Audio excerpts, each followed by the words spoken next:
What's up, YouTube? It has been a while. It's Royale with Respiratory here. Hope you guys are doing well. If you are new to the channel, please hit that subscribe button, comment, like it. Just get my videos out there in the algorithm. But today, man, I hope you guys are, you know, in the spirit of things because things are just getting expensive now. I'm actually considering working 3 jobs again. Not that I don't need to, but I feel like I need to do it again, or I want to do it again, primarily because it'll get me ahead where I personally want to be in life. I recently, well, a couple months ago, I had to obviously evict a tenant, and I've been working so much and doing so many things, I haven't had necessarily enough time to repair the room like I should, but I'm starting to do it now because I need to get at least one more tenant in. And I bought some paint. I bought some, what's it called? Where you patch the walls. I'm gonna just call it drywall repair. But I still need to go back to Home Depot and get a sanding bar, just so I can smooth everything out. But other than that, man, I've been a busy bee.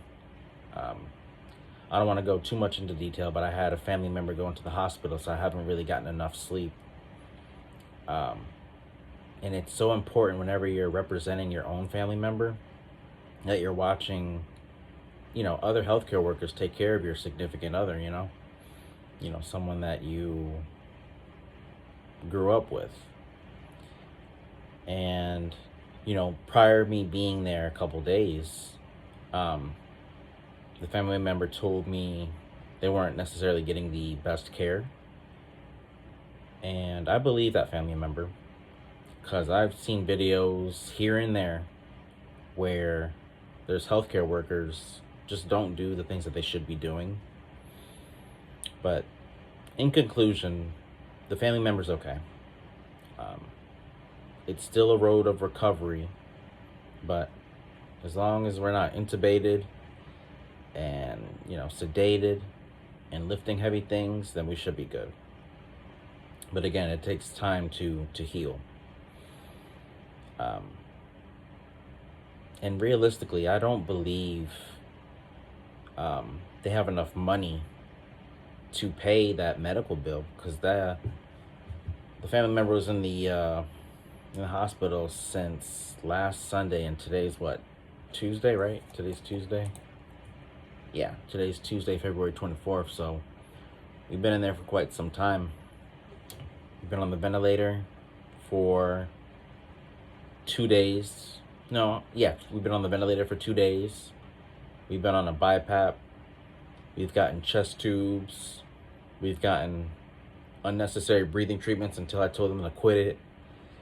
What else do we got? We got all this medication for blood pressure, anxiety, different rooms in the hospital. And when you work in the hospital, that stuff adds up. I've asked the people in charge of like payments or whatever, and they're like, yeah, you get charged per room, you get charged for just breathing, you get charged for walking, as a joke, but I mean, it makes sense. It's just a lot of money. So I genuinely believe it's kind of my role just to help out, obviously, where I can. I'm going to try to use some of the hospital's emergency funds, because we have programs at both of my hospitals where they'll like give you money if it's like a very serious like event, like something's traumatic or something's happening, obviously. So I'm going to take advantage of that. But, I've been busy. I've been tired. I have not been sleeping like I should. Just because of everything that's been going on. But I gotta get that mentality back where I gotta grind like I used to a couple years ago, where I literally worked every day like a madman. And most of that money went towards the mortgage. And I semi-regret it, and then I semi-don't regret it, because it definitely helped pay the mortgage a lot faster, obviously. But now that I, been through these events with a certain family member, um, it's definitely important to have um, some type of emergency savings just so you can, just help out where you can, or, because you never know. Life is very unpredictable. We all know this. It could be your car, it could be your house, it could be a family member, it could be an animal, it could be a numerous amount of things. You just don't know. But to be on the safe side, we all should definitely have um, some type of emergency fund. And going back to the respiratory thing, I not even 10 minutes ago, I was just applying for like five hospitals, different nursing homes, a rehab center, and yeah, I have that drive again to obviously better myself. Now, again, I don't plan to do this forever. I don't plan to work all these jobs forever. There's obviously got to be an end goal. And realistically, my end goal is to obviously live comfortably. I don't want to have to need to go to work, if that makes sense. I would like to still be a respiratory therapist or something even more, but just work maybe once or twice a month at one job and just chill. Now, realistically, now with inflation and everything, it's kind of hard to say, but I'm still going to try anyway. I got to start from scratch with my PTO. I've been using it all just for that family member, just so I could be there. And it sucks that I had to use it, but it was for good reason. So originally I had like 100 hours of PTO, but now I'm down to 30. So I gotta stock that up again. I gotta do CEUs. I hate being an adult, essentially. You always gotta be doing something, man. It sucks. But if you genuinely have money, you can definitely just not really have to worry about anything. But I wasn't born into riches like that. I had to earn my way up, being a miserable Walmart employee to a respiratory therapist. I don't regret it. And respiratory has definitely bettered me. Is that even a word, bettered? Respiratory therapy has made me a better individual when it comes to responsibilities, when it comes to just work ethic, empathy, and just overall list of things just to improve that I've been improving on. So now it's all about investments and just trying to hopefully allow them to grow to where I don't need to do anything, where it could just be its own passive form of income. Oh boy, it's work, guys. And I know I keep repeating that, but it's tiring. It really is. Respiratory therapy is rewarding, but it's tiring when you do it so much and you see the same people. But my end goal is to live comfortably. It is. And I'm not trying to discourage people from being respiratory therapists, because we obviously need respiratory therapists. If you go on Indeed or any type of hospital website, they're literally begging for full-time PRN and part-time respiratory therapists. So there's plenty of money to make out here. And I still want to do the travel, but like I said, I still have my foot in the door at this one hospital to where I have great benefits, and if I leave, I'll lose them. I don't want to really lose that. And a lot of companies kind of, I don't want to say get you stuck there, but I mean, if the benefits are good, why would you leave? So right now I'm working a pretty long stretch of nights at the two jobs that I have now, till I get that third one. But anyway, it's Tuesday now, but I think we're on a, let's see, 1, 2, 3, 4, 5, 6, 7, 8 day stretch of working. Right now I'm on day 2, night 2. And man, you already know, if you see a certain doctor, if you see certain nurses, you already know how your night's gonna go. But so far so good. There's no complaints from me. Very appreciative to have a job. Very appreciative to where I'm being paid to help people breathe better, and I can use that money to invest, put it into stocks, put it into principal payments, put it into a new car. Because I'm still waiting on my car to get out the shop, but it's been too long. I don't even think it's going to come out the shop. So I've just started saving money for another car. My neighbor let me drive his 2010 Toyota Corolla, and that thing is a beauty, man. It's got 259,000 miles on it. I've been putting parts in it left and right. And hopefully, even though it has that many miles on it, I still want it. I still want to customize it and drive it around, use it as my work car. And then when I actually get a new car to where, I can just have in the garage and just drive it whenever. But I definitely want his car. It's a great car. It goes 40 miles per gallon. Yeah, 40 miles per gallon.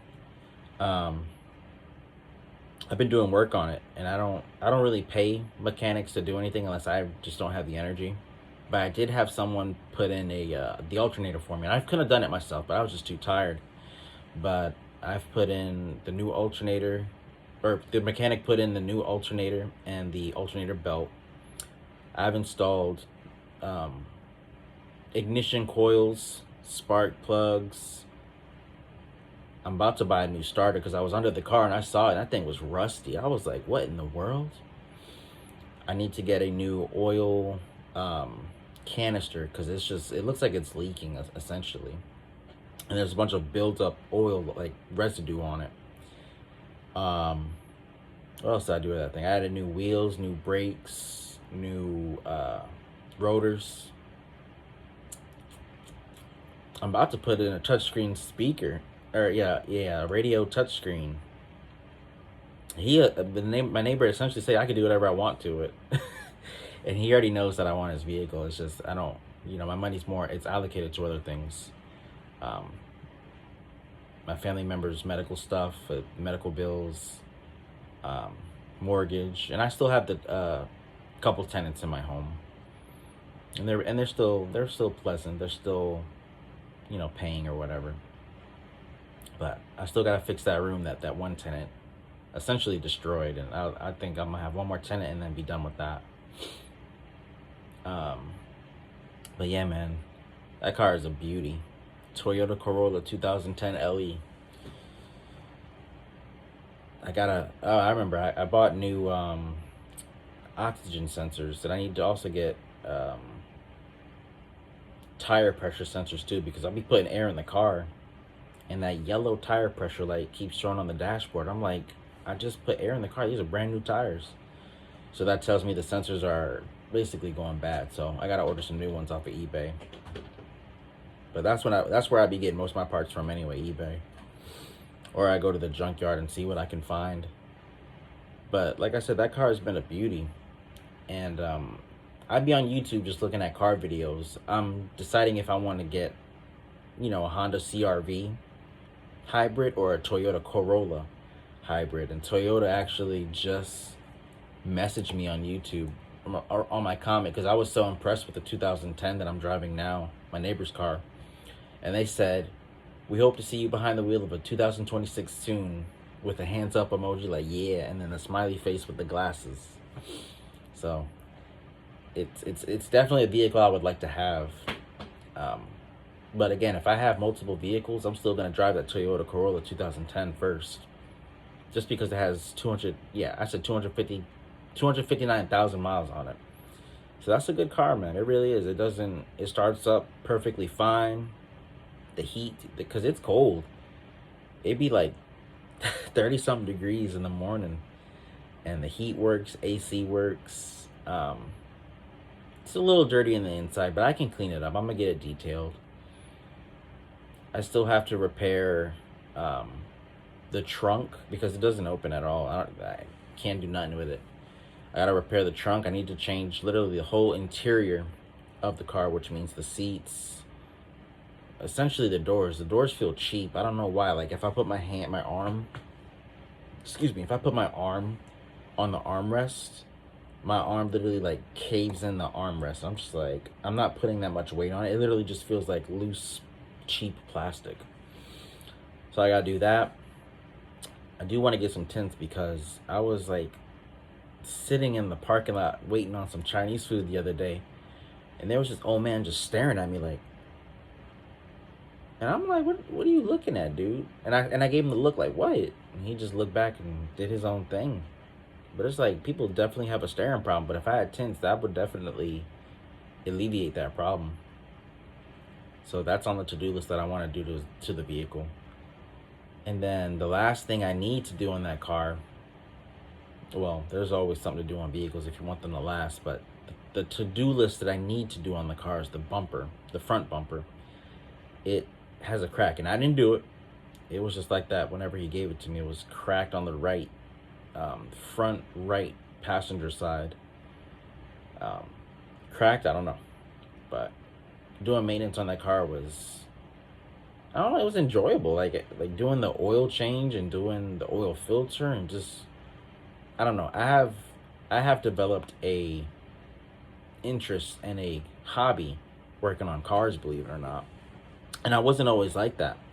When I had my Honda a couple months ago, I literally have parts in the garage just waiting to put on it. I don't know. I like building stuff. I like fixing stuff. So Toyota Corolla 2026 is definitely on my watch list whenever I have the money for it. But for right now, I don't have any money. I'm broke. So, but with that being said, I hope you guys have a good one. This is just a little update video of where I'm at, what I'm doing. I'm on daily. I know I don't really be posting like I wanted to, but life happens, you know. Just things to keep in mind, things that you want to do. You have to have money. And definitely going to work on trying to get a third PRN job. We don't want to do a part-time if it's not necessarily like a set schedule. You want something to where it's PRN. You basically control your schedule. So with that being said, that's what I'll be looking for, and I'll give you guys an update how that's going with all these jobs I've applied for in the last 30 minutes. So with that being said, thank you for watching. Again, please hit that subscribe button if you're new. Like the video and comment, because it does help with the algorithm. I have been receiving messages from people like on my Instagram or here on YouTube mostly, because I don't really be on Instagram. So with that being said, thanks. I'll see you guys in the next one. Bye-bye.